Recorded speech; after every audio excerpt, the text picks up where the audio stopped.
Mga utol, update ko po muna kayo sa ating linis sa kabila naman. Ayun pong talong pala, yung pala yung talong ay may bunga na. Mayroon pong sitaw ay aba, ipagkalago na rin po pala na rin. Ay kung saan sa nabiro napunta. Mayroon pala ay manduhin na. Ayan mga utol, pagkalago na rin ang ating sitaw. Aba, pagkatuling. Ito pala ay iakyat na. Yan bilis mga utol Ay no. Ito pala ay kung saan sana nasingit. Ayan kailangan po pala ito ilarga pataas. Ayan. Laguna yung pipino naman malago na rin mga utol. Lahat po muna rin itataas. Ayan na rin ating sitaw. Anong bilis. Ito po yung aabot dito sa taas. Dito sa pabubong natin. Ayan ating itataas muna po. Talagang arepalay. Bali Laguna. Mga utol, ito ang ating sitaw. Nagkakabuhol-buholan. Hindi tayo nakakababa rito mga utol Hindi tayo pumupuko sa kabila. Di atin muna itong aayusin. Mga utol. Kumbagay ating iaakit ng maayos para hindi sila magkagulo. Ayan. Sasampayin yung mga utol. Kaya nga lagi tayong mainit para hindi na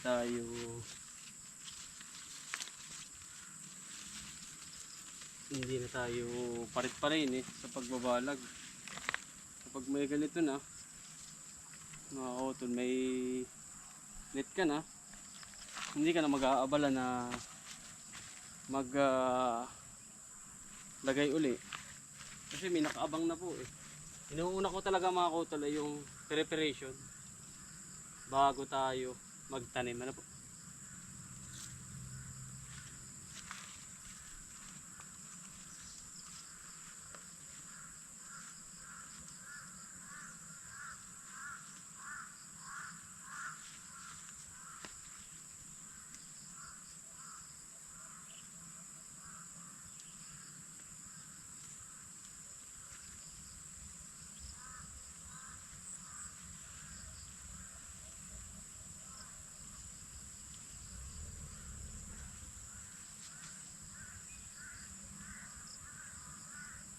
Kasi sa napunta mga utol, ang puro. Para pagapang pataas, maganda.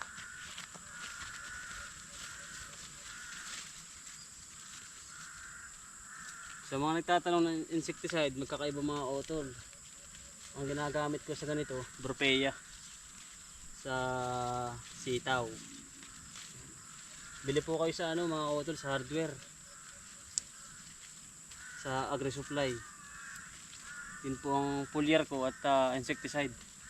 Sa sitaw, Bropeya. Or kapag inatake na, Prebaton or Gold mga utol. Yun lang ang ginagamit ko dito.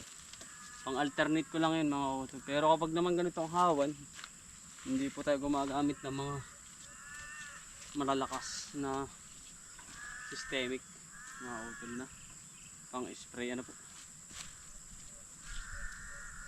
Lago na siya.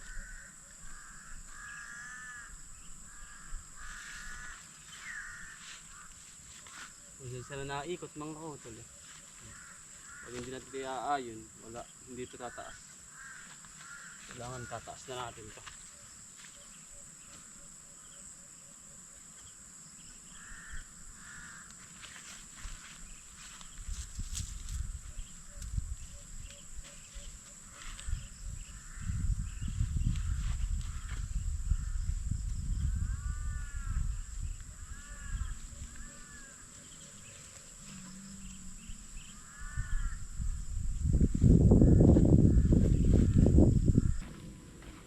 Minsan mga utol, nalilibang tayo dito sa bukid.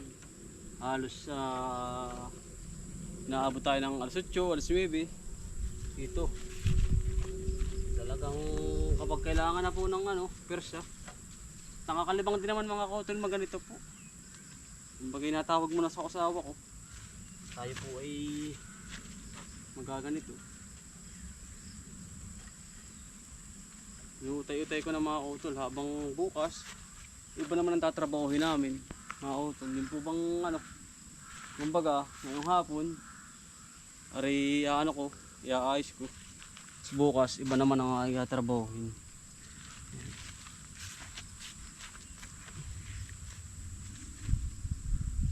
Nakakalibang naman mga kautol kasi sa bahay kakain, luluto.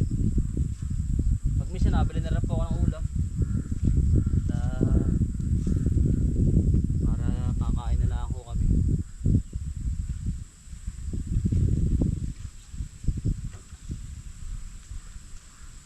Nga pala mga kautol, ganito po ha, huwag masyado po kayong mag-aabono sa sitaw. At ito po isang abono lang ginagamit ko kasi masama na po itong tumabal. Kapag tumabal ito, hindi po ito mamumunga. Kasi mga kautol, ano po, ako po kapag nagtatanim may iba't iba. Tulad ng talong, sitaw, pipino. Kung malugi man tayo sa isa mga kautol at hindi natin inabot yung magandang presyo, ay malam imabot sa dalawa, doon tayo babawi mga kautol. Huwag natin ilahat na ganun lahat. Pero iba naman, ganun po lahat.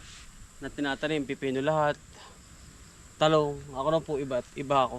Kumbagay para mahuli natin yung ibang presyo. Ano po?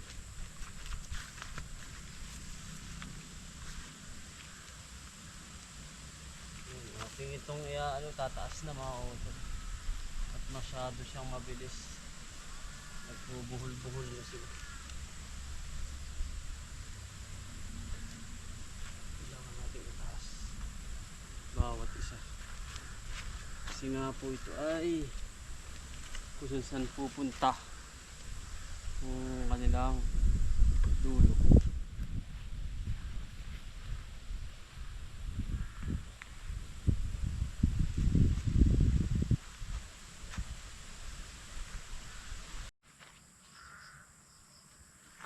Yung ganito lang mga kautol, siyempre ngayon natin nakapagtanim nito sitaw. Ito po ay nakita ko sa ibang halamanan.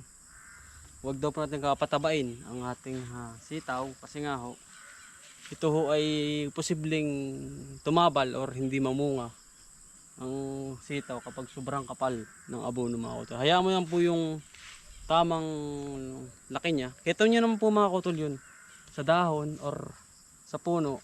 Pagkita nyo na pong aing-aing na, yung po bang stable na siya sa pagganda ng talbos, okay na po yun. Huwag na ho kayo mag-spray na kung ano-ano or abono. Kasi hindi pa mamumunga yan. Pag hindi po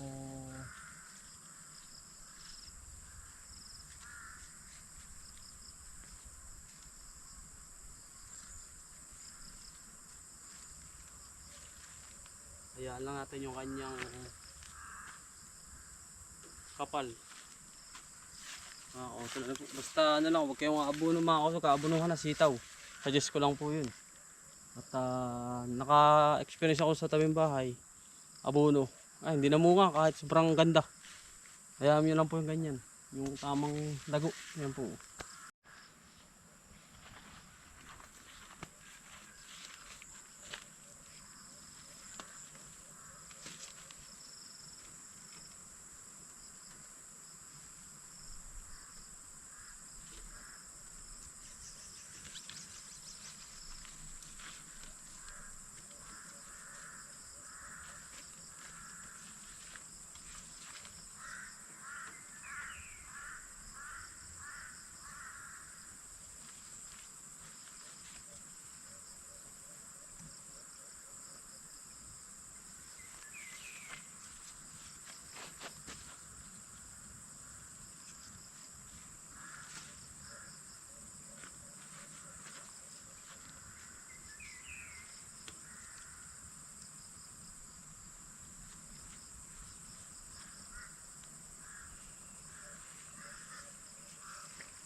Yan mga utol, nakataas na po yan. Yan. Yan po yun. Yung ganyan lang po mga utol, yung lang yung dahon. Kakapal na po yung kakapal. Yan ang ating sitaw. Maganda na po ang resulta niyan. Yan, itaas na natin, no. Ito naman mga utol sa kabila, pipino din. Baka bukas natin itaas are. Yan, lagunar na rin pipino. Yan po ang ating pipinuhan, no. Aba, pagkaganda na po. May bunga na ito.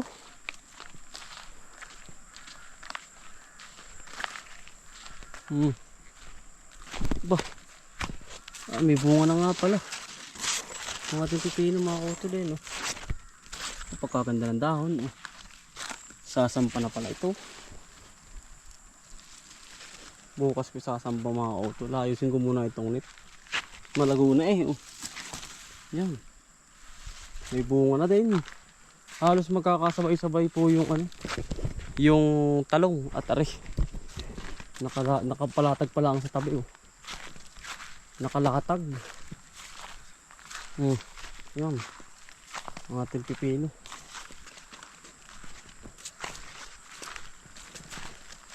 Nakalatag pa. Pero ayos na, makapal na, oh. Maganda na po. Bukas ko itataas. At sira pa yung balag na rin kabaha. Yun ang ating pipino mga utol. Tataasan na. Kapag naitaas na po yan, madali na po yan. Papatubigan na natin. Baling kakapal ang dahon ng ating pipino. Kaya lalaban na naman sa init ito. Nawala ang ulan ay. Ayan. Nagtataasan na, oh. Mahal din po ang pipino ngayon. Ayan. Ganda. Makakapal na.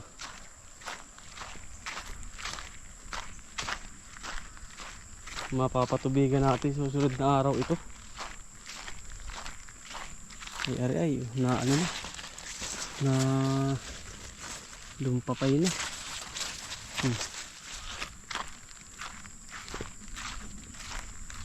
Bulaklaka na pala ito.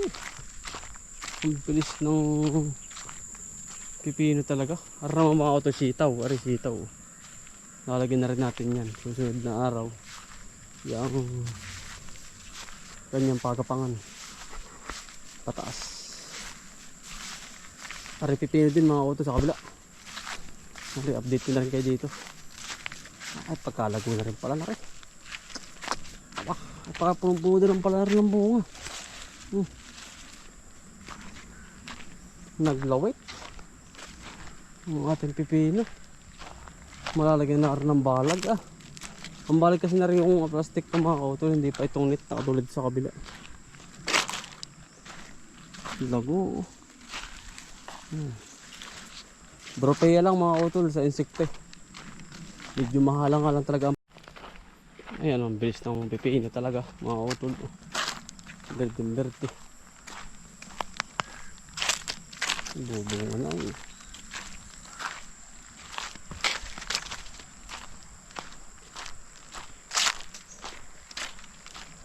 Gapok na kasi ito eh. Ay gapok na nga. Malalagyan na ito ng ibang net. Gapok na po ay. Gapok na. Malalagyan na.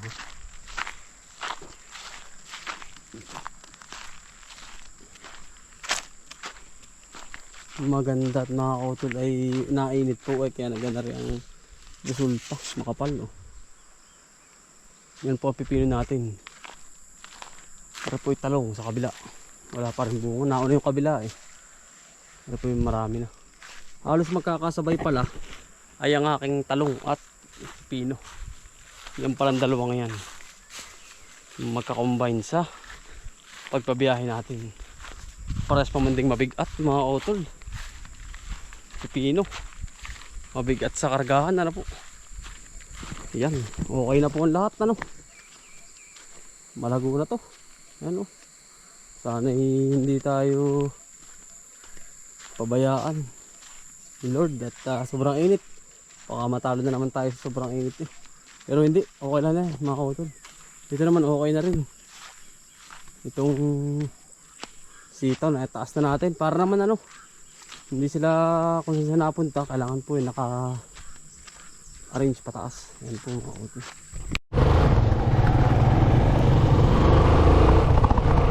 Ginapila tayo mga kautol. Ngayon po yan sa isla ng hapon mga kautol, pauwi na po tayo. Ginapila tayo sa pagbabalag mga kautol. Gawa nang ako po ay nalilibang kapag ganun. Kaya nga lang yung ating katawan ay pagod na mga kautol ay hindi na rin tumagal sa ganun. At baka naman tayo mapasma.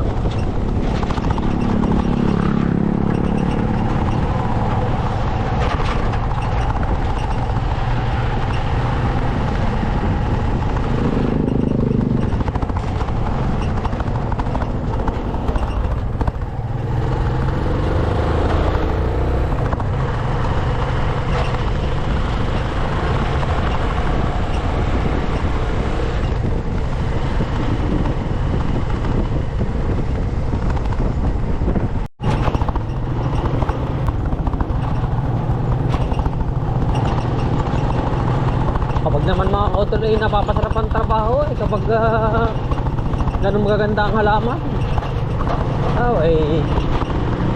Ang halaman ay lalong gumaganda kapag inaabit ng may-ari mga kautol. Hindi ako nalilibang. Kaya nga lang, hindi medyo malayo nga yung ating bahay. Ganun po talaga, libangan natin ng maghalaman na eh.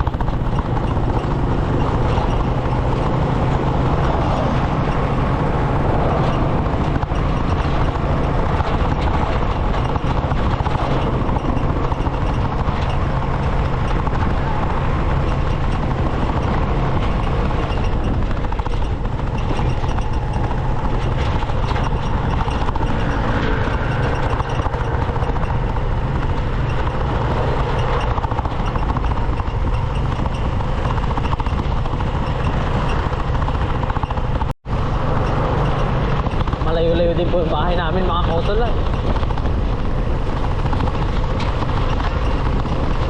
Araw-araw po ganito ang aking routine. Gabi sa gabi ako mga kautol, madaling araw, tapos gagabi. Ganun lang po ang trabaho ko araw-araw.